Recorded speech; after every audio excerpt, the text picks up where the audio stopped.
엄마, 아무리 그래도 너무하시네. 자식인데 그렇게까지 선 그으셔야겠어요. 그 집도 결국 제 거 아니었어요? 내가 장남이고 엄마도 결국 나 줬을 거잖아요. 엄마, 그건 좀 심하시다. 다 늙어서 왜 이렇게 고집을 부리세요? 그대들은 자식이라는 이름 아래 얼마나 많은 걸 내어주고 살아오셨습니까?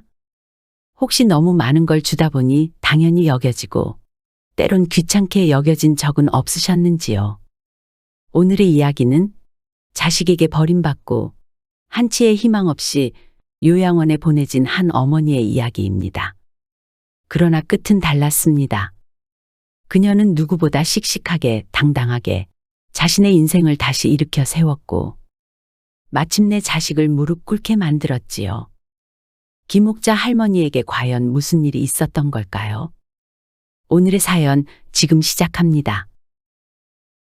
영상 시작하기 전에 구독과 좋아요 눌러주세요. 알림 설정도 해두시면 새로운 영상을 빠르게 만나보실 수 있습니다. 제 이름은 김옥자입니다. 작은 시골 마을에서 태어나 남편 따라 논밭 살림 짓고 삼남매 키우며 그야말로 자식 바라기로 살았습니다. 남편이 세상 뜨고 막내가 고등학교 들어갈 무렵부터는 시장에 나가 나물도 팔고 반찬도 만들어 팔며 하루하루 손에 물이 마를 날이 없었지요. 그래도 그때는 좋았습니다. 힘들어도 자식들이랑 오순도순 모여 앉아 된장찌개 하나 끓여 먹으며 웃던 그 시절이요. 큰아들은 공부 잘해서 서울로 대학 갔고 둘째 딸은 시집가서 전업주부하며 살고 있고 막내는 기술 배우더니 어느새 서울로 올라가 자기 사무실을 차렸다더군요. 저는 그렇게 남편 없는 삶을 아이들 뒷바라지로 메워가며 그래도 애들 잘 돼서 다행이다 하며 매일매일 버텼습니다. 그런데 그 모든 게 참 허망하게 느껴지던 날이 있었죠. 남편 제사였어요. 아이들 모두 오기로 했고 저는 이틀 전부터 시장 보고 전 부치고 국 끓이고 혼자서 부산을 떨며 그날을 기다렸습니다. 하지만 엄마, 이번엔 못 갈 것 같아요. 일이 있어서. 엄마, 다음 주에 얼굴 볼게요. 아유, 엄마, 요즘 그런 제사 누가 챙겨요? 그냥 절로 마음 전하세요. 전하기 너머의 말들. 그 말들이 제 마음을 툭툭 그리고 쿵 하고 내리쳤습니다. 그날 밤 남편 영정사진 앞에 앉아 혼자 국 한 그릇을 놓고 말했습니다. 여보, 당신이 없으니 이젠 나도 필요 없대요. 남편 제사상 앞에 혼자 앉아 말했습니다. 탁자 위엔 제가 손수 만든 탕국, 전, 나물 몇 가지, 그리고 혼자서도 먹기 좋게 조금씩 덜어낸 밥 한 그릇. 초는 흔들렸고 방 안 공기는 쓸쓸했습니다. 여보, 올해도 나 혼자예요. 애들은 바쁘다 하네요. 우린 이제 필요 없는 존재가 된 건가 봐요. 그 말을 꺼내고 나니 손이 떨렸습니다. 술잔을 들었는데 그게 입까지 닿지도 않고 툭 탁자 위로 쏟아졌습니다. 눈물이 먼저 흘렀거든요. 그제야 알았습니다. 세상에서 가장 외로운 밥상이 바로 자식 기다리는 제사상이라는 거요. 그 후로 몸도 많이 아팠습니다. 허리가 굽고 무릎이 시큰거려서 시장에도 못 나가고 집안일도 제대로 못하게 됐습니다. 그때였죠. 큰아들이 내려와 말하더군요. 엄마, 이제는 우리 쪽으로 올라오세요.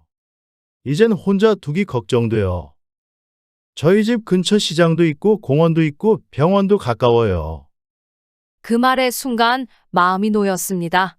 이제 나도 쉬라는 건가? 하지만 그게 제 인생에서 가장 쓰디쓴 시작이 될 줄은 몰랐습니다. 저는 처음엔 반가웠습니다. 그래, 내가 필요하단 얘기겠지. 그런 마음으로 아들의 말에 귀를 기울였습니다. 그런데 이상했습니다. 집에 모시는 건 좀 무리가 있고요. 저희가 맞벌이니까 어차피 엄마 혼자 계실 거고 우선 저희 집으로 올라오시고 얘기하시죠. 그 말에 가슴이 서늘해졌습니다. 그래도 말없이 고개를 끄덕였습니다. 혼자 외롭다고 생각했던 것 같아요.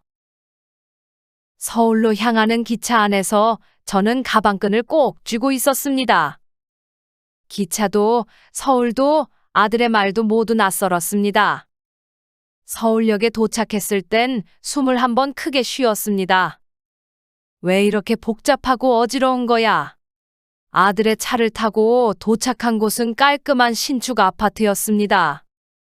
그런데 들어가는 길부터 막막했습니다. 엄마, 초인종 누르실 땐 여기 벨 누르시고요. 엘리베이터 타시려면 카드 찍어야 해요. 쓰레기는 분리수거 시간 정해져 있으니까 절대 아무 데나 놓으시면 안 돼요. 말은 많은데 하나도 머리에 들어오지 않았습니다. 밤엔 화장실 불도 센서로 자동으로 켜지고 보일러 조작은 벽에 붙은 터치스크린에서 한다더군요. 이거 원 복잡해서 어떻게 살라는 거지? 싶었습니다.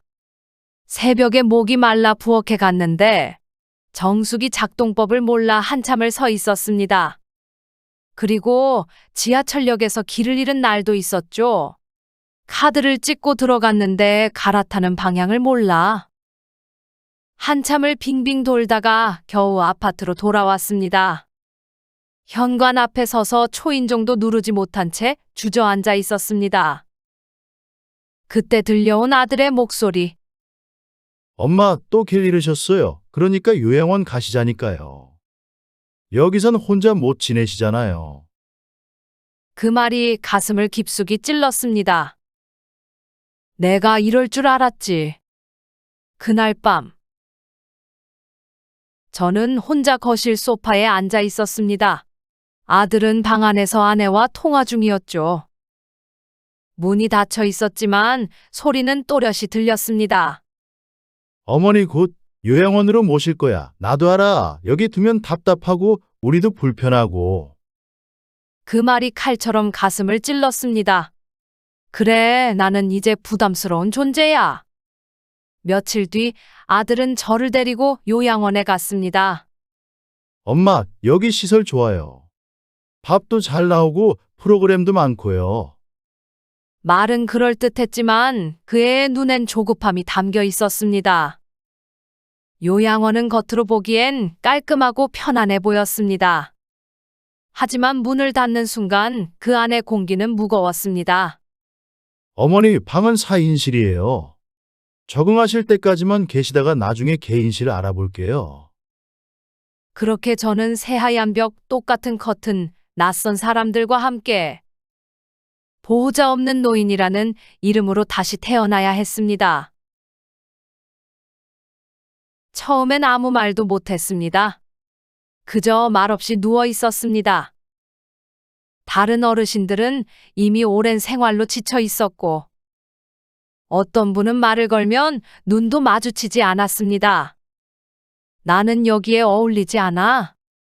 라는 생각만이 떠올랐습니다. 그리고 며칠 후 점심시간 제 쟁반엔 국 대신 미음이 담겨 있었습니다.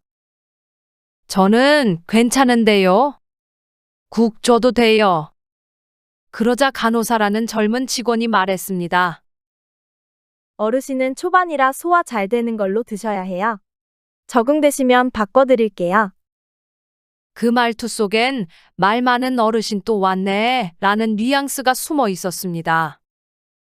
그날 밤 창문 앞에 앉아 밖을 봤습니다.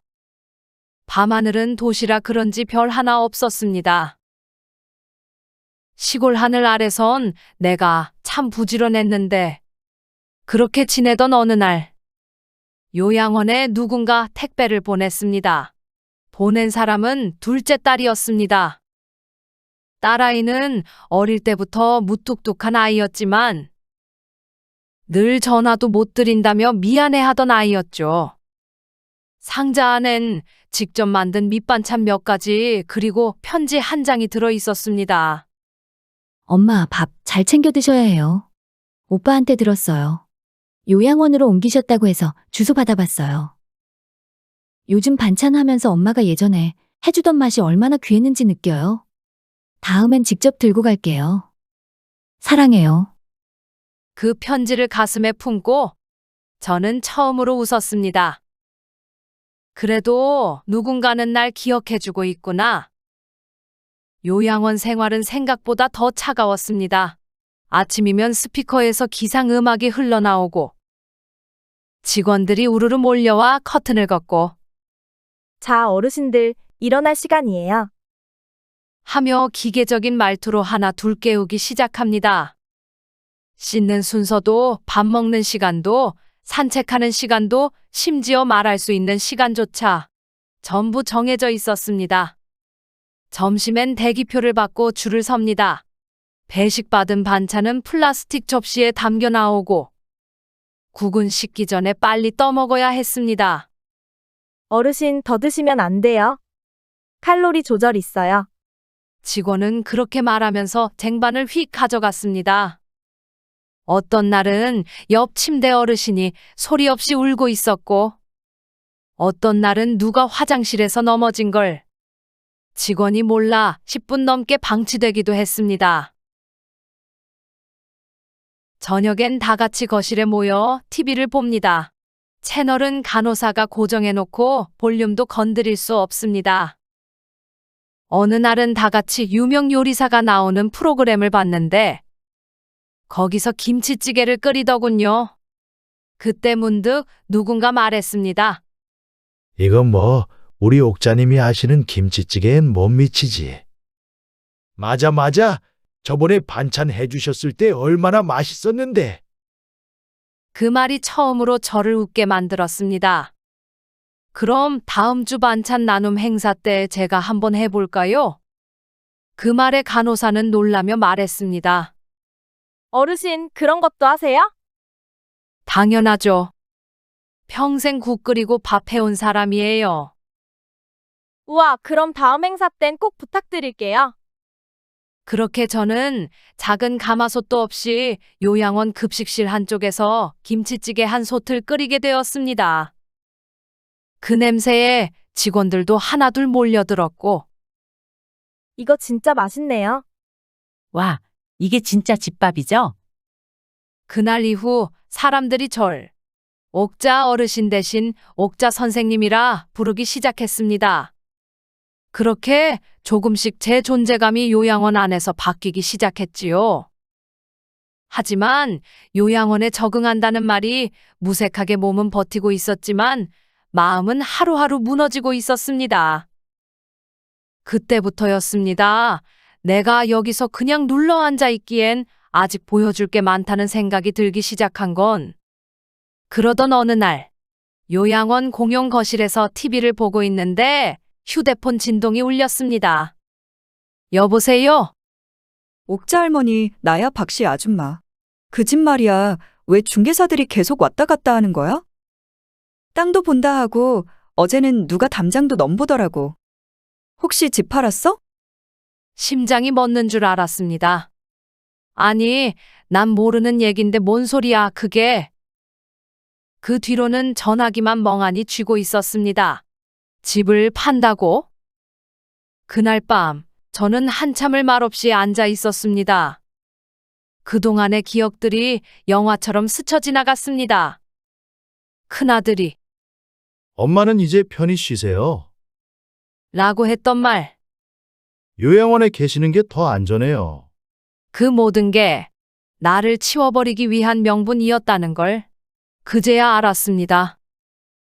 내가 자리를 비운 사이 그 아이는 아버지와 내가 평생 잃고 온 그 집을 자기 이름으로 등기까지 돌려놨던 겁니다.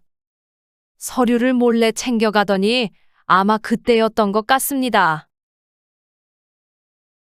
어머니 인감도장 어디에 뒀어요? 이런 중요한 거는 잘 보관해야 되니까 제가 잘 챙겨둘게요. 하고 자연스럽게 물어봤던 그날, 내가 얼마나 어리석었던가? 그토록 믿고 먹는 것, 입는 것 아껴가며 대학까지 보낸 자식이 그 땅을 팔기 위해 나를 요양원에 치워버린 겁니다. 복도 끝 창문에 서서 창밖을 보며 저는 중얼거렸습니다.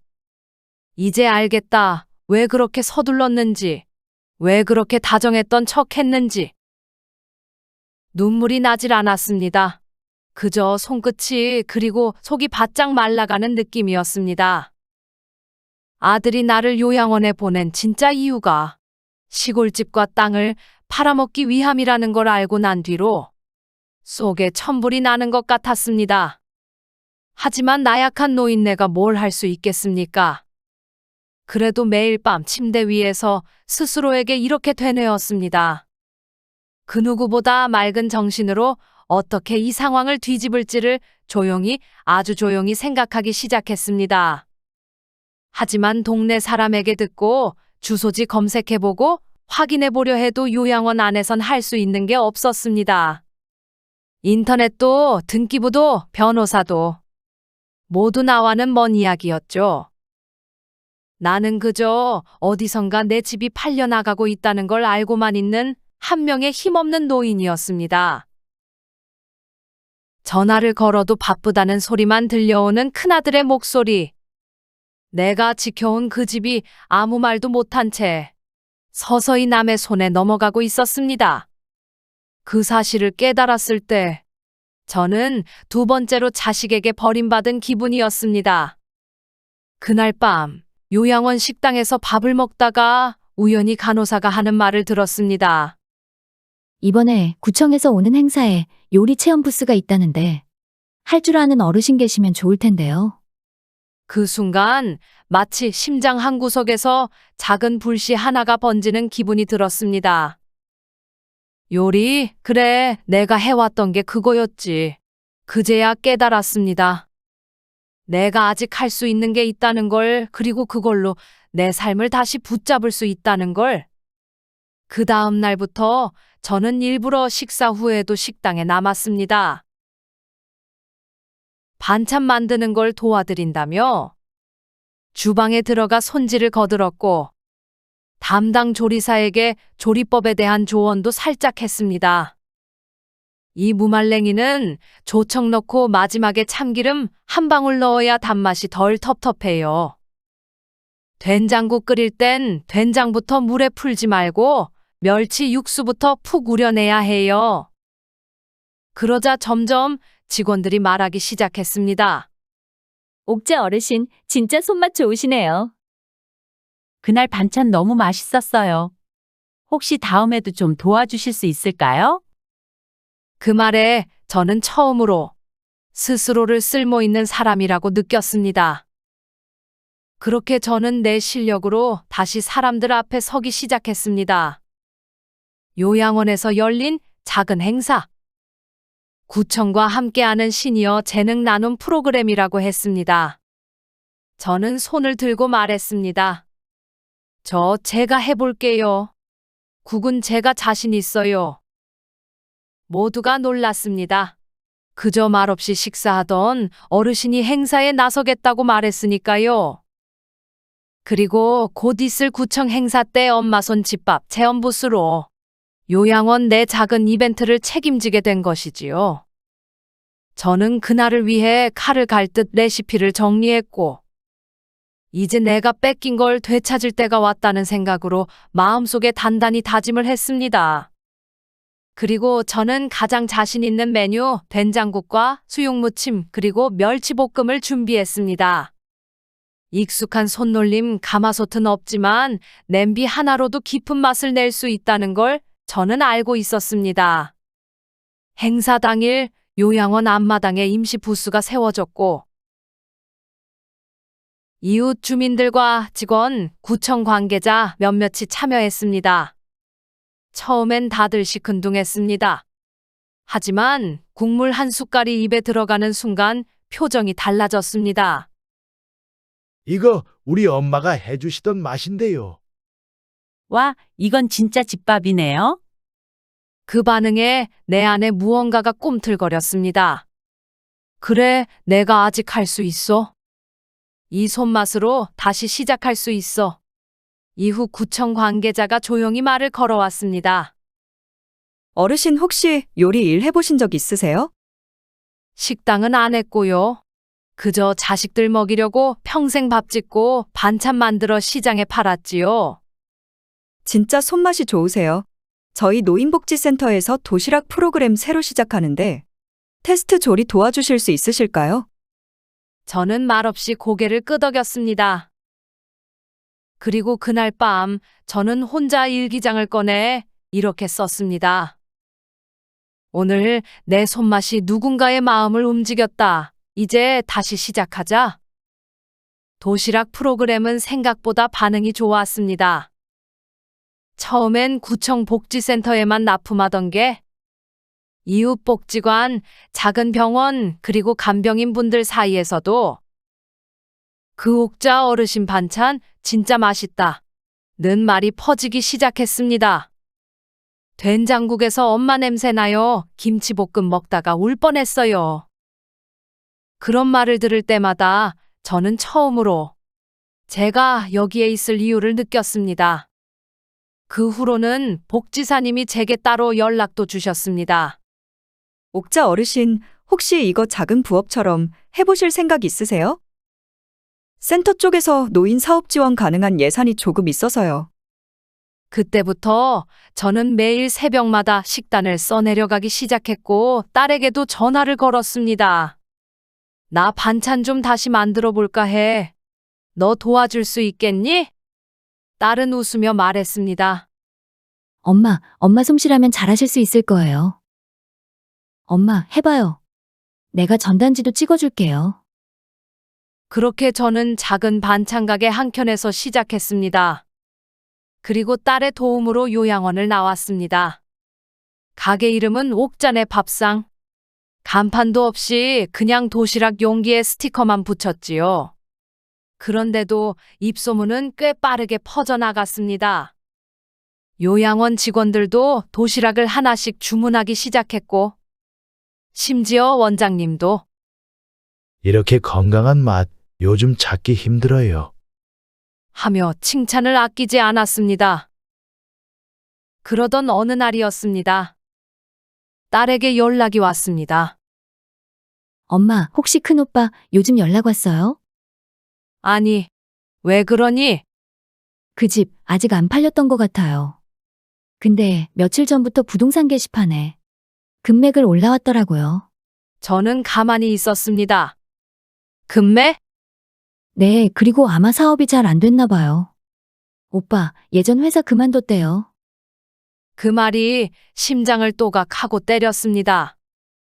그리고 그날 저녁, 가게 앞에 익숙한 그림자가 서 있었습니다. 큰아들이었습니다. 엄마, 저예요. 저는 천천히 그의 앞에 섰습니다. 그 아이는 머리를 조아리며 말했습니다. 엄마, 요즘 그 반찬 가게 인기 많다면서요? 이럴 줄 알았으면 진작 알려주시지. 근데 엄마 혼자 하시긴 벅차잖아요. 제가 도와드릴게요. 가게 좀 키워봅시다. 말끝은 달콤했지만 목소리엔 다급함이 서려 있었습니다. 요즘 마케팅이랑 브랜딩이 중요한 시대예요. 엄마가 하시는 거 제가 시스템화해서 전국으로 배달되게 해드릴게요. 엄마는 손만 놀리세요. 경영은 제가 맡을게요. 그 말에 저는 조용히 물었습니다. 너 또 무슨 꿍꿍이야? 순간 아들은 말을 더듬었습니다. 아니 내가 무슨 꿍꿍이가 있어서 그래요. 다 엄마 생각해서 하는 소리죠. 저는 그 순간 모든 게 또렷해졌습니다. 이 아이는 달라지지 않았다. 예전처럼 말은 다정하게, 겉으론 효도하는 척하지만 속으론 엄마의 인생을 또다시 자기 통장에 넣으려 하고 있었던 겁니다. 저는 차를 한 모금 마시고 테이블 위를 천천히 정리했습니다. 그리고 그 아이를 정면으로 바라보며 말했습니다. 나는 이제 누구 손에도 내 인생 맡기지 않는다. 아들은 당황한 듯 웃으며 말했습니다. 아유, 엄마 왜 그러세요? 같이 하자는데 왜 이렇게 절 경계하세요? 경계하는 게 아니라 이젠 내가 확실히 알겠거든. 넌 내 밥상에 숟가락 얹을 자격조차 없는 아이란 걸. 순간 아들의 표정이 굳어졌습니다. 엄마, 그건 좀 심하시다. 다 늙어서 왜 이렇게 고집을 부리세요? 아니, 그 집을 팔려고 나를 요양원에 보낸 놈한테는 이 정도 말도 아까운 거야. 아들은 입을 다물었습니다. 그리고 말이지, 이 반찬 가게는 내가 시작했고, 내가 이름 붙였고, 내가 지켜낸 거야. 넌 아무것도 몰라. 내가 요양원에서 얼마나 비참했는지. 하루하루 무력하게 창밖만 보며 내 전화를 얼마나 기다렸는지. 그때 넌 내가 없어서 편하다고 생각했지. 그러니까 이젠 나도 너 없이 편하게 살 거다. 그 말에 아들은 아무 말도 하지 못했습니다. 저는 조용히 말했습니다. 앞으로 찾아오지 마라. 그 후로도 아들은 여러 번 더 전화를 걸어왔습니다. 엄마, 사실은 지훈이 말이야, 엄마 손주. 이번에 병원에서 폐렴 진단을 받았어요. 입원도 해야 되고 비용이 꽤 들어요. 그 말을 듣고 저는 조용히 말했습니다. 보험은? 아, 그게 이번엔 적용이 잘 안 되더라고요. 저는 말없이 전화를 끊었습니다. 며칠 뒤 또 연락이 왔습니다. 엄마, 이번엔 은주가 디스크가 도졌어요. 애까지 챙기느라 꼼짝 못해요. 이럴 땐 가족끼리 좀 도와야 하지 않겠어요? 저는 말했습니다. 내가 줄 수 있는 건 음식이지 돈은 못 준다. 그 후로 아들의 말투는 바뀌기 시작했습니다. 엄마, 아무리 그래도 너무하시네. 자식인데 그렇게까지 선 그으셔야겠어요? 그 집도 결국 제 거 아니었어요? 내가 장남이고 엄마도 결국 나 줬을 거잖아요. 그 말에 저는 조용히 말했습니다. 그래, 줄 수도 있었겠지. 그런데 말이야, 요양원에 갖다 버릴 땐 언제고? 이제 와서 그걸 받을 생각을 하니? 아들의 목소리는 높아졌습니다. 엄마, 지금 그건 너무하신 말씀이에요.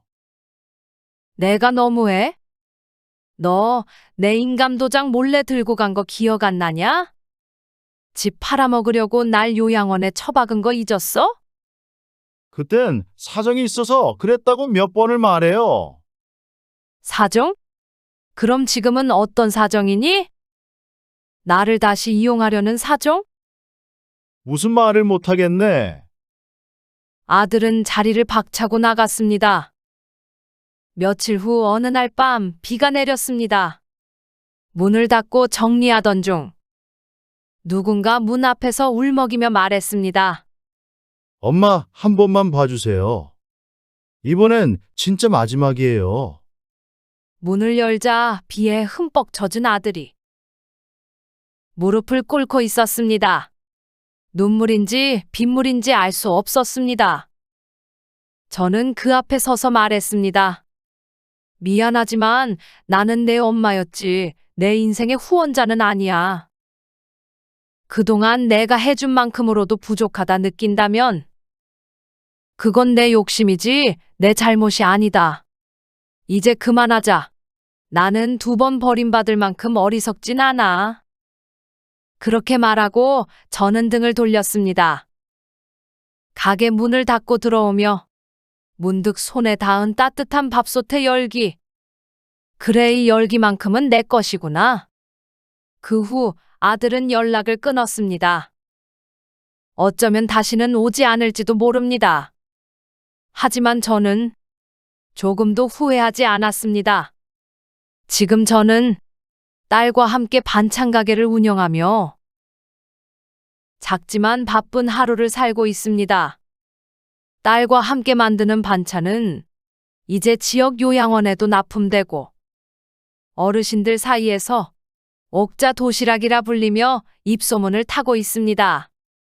하루하루 바쁜 손끝으로 저는 제 인생을 다시 짓고 있습니다. 제 이야기를 들어주셔서 감사합니다.